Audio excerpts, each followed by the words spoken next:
કોઈ વ્યક્તિને 28 પગલા ચાલવા માટે 28 વર્ષ લાગ્યા હોય એવું સાંભળ્યું છે। કદાચ અશક્ય લાગે, પરંતુ સુરતમાં આ ઘટના બની છે। ઝાંપા બજારમાં રહેતા જહેરા સાયકલવાલાને બેંકમાં નોકરી કરતા હોવાના કારણે 28 વર્ષ પહેલા સમાજમાંથી બરતરફ કરવામાં આવ્યા હતા। તેમના ધર્મના નિયમ મુજબ વ્યાજની રકમ લેવાનો ગુનો માનવામાં આવ્યો છે, પરંતુ પોતે નોકરી કરતા હોવાથી તેમણે સમાજના વડાની સામે અવાજ ઉઠાવ્યો, જેની સજા તેમને મળી। 28 વર્ષ સુધી તેમને નમાઝ પઢવા માટે મસ્જિદમાં પ્રવેશ ન અપાયો।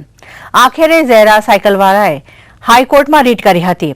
મસ્જિદમાં પ્રવેશતી વખતે તેમને જાનનું જોખમ હોવાથી તેમને પોલીસ પ્રોટેક્શન માંગ્યું હતું, જે નામદાર કોર્ટે સ્થાનિક પોલીસને ઝહેરાબેનને પ્રોટેક્શન આપવાનો હુકમ કર્યો હતો, જેની મદદથી રમઝાન મહિનાના 24મા રોજાના દિવસે તેઓએ તેમના ઘરેથી 28 ડગલાના અંતરે આવેલી બુરહાની મસ્જિદમાં નમાઝ પઢી હતી।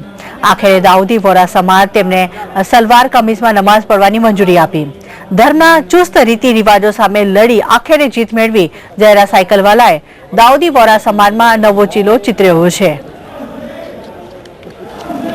28 વર્ષ પછી મેં સેફી મોલ્લામાં મારા મસ્જિદ 28 કદમ બી દૂર નથી, તે છતાં મેં નહોતી જઈ શકતી, પણ આજે મને 28 વર્ષ લાગ્યા મસ્જિદમાં નમાઝ અદા કરવા માટે। એના માટે મેં આજે ખૂબ ખુશ છું।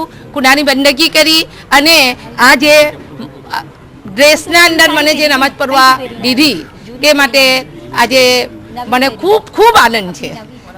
અને વોરા સમાજમાં બી હવે ધીરે ધીરે ક્રાંતિ આવશે અને આવી જ રહી છે। મેદરપુરા પોલીસ સ્ટેશનમાં ઝહેરાબેન સાયકલવાળાના હવે પોતાને રક્ષણ માટે પોલીસ રક્ષણ માગેલું। તેઓ નમાઝ પઢવા જવા માગતા હતા। નામદાર ગુજરાત હાઈકોર્ટના ડાયરેક્શન મુજબ તેઓને બંદોબસ્ત ફાળવવામાં આવેલો હતો। તેઓએ નમાઝ અદા કરેલ છે, કોઈપણ જાતનો પ્રોબ્લેમ।